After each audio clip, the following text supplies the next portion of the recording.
10వ తారీఖున వైకుంఠ ఏకాదశి అని అందరికీ తెలుసు. లక్షల మంది జనాభా ఇక్కడికి వస్తారు అన్న సంగతి అందరికీ తెలుసు. మరి లక్షల మంది జనాభా వస్తారు అని అందరికీ తెలిసి ఉన్నా కూడా ఎందుకు తిరుమల తిరుపతి దేవస్థానంలో టికెట్లు ఇచ్చే కౌంటర్ల దగ్గర ఎందుకు మీరు సెక్యూరిటీ అరేంజ్మెంట్స్ ప్రోటోకాల్స్ పాటించలేదు అని అడుగుతా ఉన్నా. కారణం ఏమిటి అంటే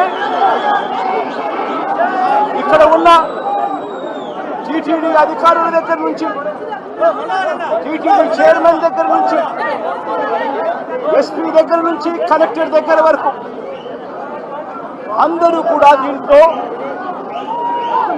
భాగస్వాములే. చంద్రబాబు నాయుడు గారికి తెలుసు 10వ తారీఖున వైకుంఠ ఏకాదశి అని చెప్పి ఆయన ప్రోగ్రాం కుప్పంలో పెట్టుకుంటాడు. 6వ తారీఖు, 7వ తారీఖు, 8వ తారీఖు పొద్దున 8వ తారీఖు దాకా తాను ఇక్కడే ఉంటాడు. తాను కుప్పంలో ఉన్నాడు అని చెప్పి మొత్తం పోలీస్ డిపార్ట్మెంటు, ఈ జిల్లానే కాకుండా తిరుపతి జిల్లాకు సంబంధించిన పోలీసులు అందరూ కూడా చంద్రబాబు నాయుడు గారిని ప్రసన్నం చేసుకునే దానికోసం కొనుక్కుపోతారు. 6వ తారీఖు, 7వ తారీఖు, 8వ తారీఖు మధ్యాహ్నం దాకా చంద్రబాబు నాయుడు గారు ఇక్కడే ఉంటారు.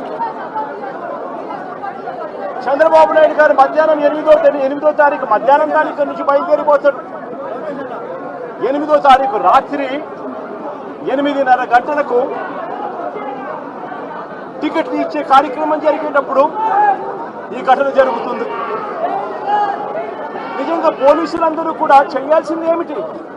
ఇన్ని లక్షల మంది వస్తారు అని తెలిసినప్పుడు, చంద్రబాబు నాయుడు గారి పర్యటన కూడా అటువైపున ఉంది, కుటుంబంలో ఉంది అని తెలిసినప్పుడు ప్రత్యామ్నాయ అరేంజ్మెంట్స్ చేసుకోవాల్సిన అవసరం ఉందా లేదా? అని ఎలాంటి ప్రత్యామ్నాయ అరేంజ్మెంట్స్ చేసుకోలేదు. అందరూ కూడా చంద్రబాబు నాయుడు గారి పర్యటనలో నిమగ్నమయ్యారు. 8వ తారీఖు మధ్యాహ్నం దాకా తాను ఇక్కడే ఉంటాడు. 8వ తారీఖు రాత్రి 8:30కు ఘటనలు జరిగాయి.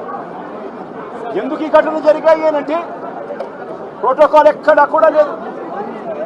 అందరినీ కూడా నేను ఇక్కడికి వెళ్ళి అడిగితే పద్మావతి పార్క్ లో ఒక సెంటర్, పద్మావతి పార్క్ ఎదురుగా ఒక సెంటర్, ఏం సెంటర్ కాదు బైరాగిపట్నం, బైరాగిపట్టడి కౌంటర్, బైరాగిపట్టడి కౌంటర్కి ఎదురుగా పార్కులో పొద్దున 9 గంటల నుంచి మనుషులను అక్కడే క్యాంప్ చేయించారు. మనుషులందరినీ కూడా అక్కడే పార్క్ చేయించారు.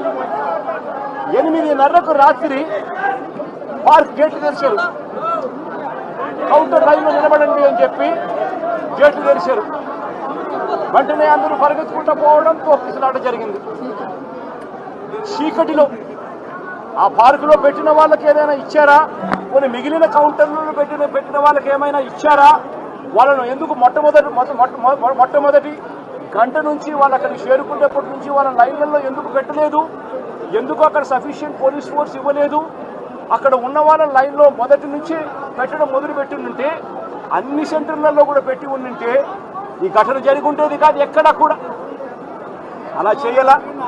అందరినీ కూడా వీళ్ళందరూ ఆయా సెంటర్లలో లైన్లలో పెట్టేదానికి ఎవరు కూడా పోలీసులు లేకపోవడము, పోలీసులు రోప్ పార్టీస్ లేకపోవడము, పోలీసులు లేకపోవడము, ఎవరు కూడా లైన్లలో నిలబెట్టలేదు. అందరినీ కూడా ఒక గ్రూప్గా ఫామ్ చేసి ఒక చోట ఆ కౌంటర్కి ఎదురుందనో కౌంటర్ పక్కన అందరినీ పెట్టి ఆ తర్వాత అందరినీ కూడా టయానికి ఇచ్చిపెట్టే కార్యక్రమం చేస్తున్నారు. దీనివల్ల ఈ ఘటనలు జరిగాయి. ఇదే పోలీసులు, ఇదే చంద్రబాబు నాయుడు గారు ఎంత దిక్కుమాలిన అబద్ధాలు ఆడుతూ ఉన్నారు అని అంటే, ఇదేదో ఒకే ఒక చోట జరిగింది, అది కూడా తప్పే. విష్ణు నివాసం వీళ్ళు ఫైల్ చేసిన ఎఫ్ఐఆర్ కాపీలో విష్ణు నివాసం దగ్గర ఒకరు చనిపోయిన ఎఫ్ఐఆర్ రిజిస్టర్ అయింది. బైరాగిపట్టడిలో 5 మంది చనిపోయినట్టు మరో ఎఫ్ఐఆర్ రిజిస్టర్ అయింది. ఇక్కడ పోయి చూస్తే వచ్చిన వాళ్ళు రకరకాల అన్ని ప్రాంతాల నుంచి రకరకాల కౌంటర్లు ఎక్కడెక్కడ ఉన్న అన్ని కౌంటర్ల నుంచి వచ్చిన మనుషులు తొక్కిసలాటలో ఉన్న మనుషులు ఇక్కడ కనిపిస్తారు. కారణం ఏమిటి? టీటీడీలో ఒక టీటీడీ అనే ఒక వ్యవస్థ ఇంత ఇంపార్టెంట్ రోజున వైకుంఠ ఏకాదశి రోజున ఇన్ని లక్షల మంది వస్తారు అన్న సంగతి తెలిసి ఇంత దారుణమైన అరేంజ్మెంట్లు చేయడం జరిగింది. దీంట్లో బాధ్యులు ఒక టీటీడీ ఒకటే కాదు, TTD entire SP police department, collector, entire revenue department వీళ్ళందరూ కూడా దీంట్లో భాగస్వామ్యం.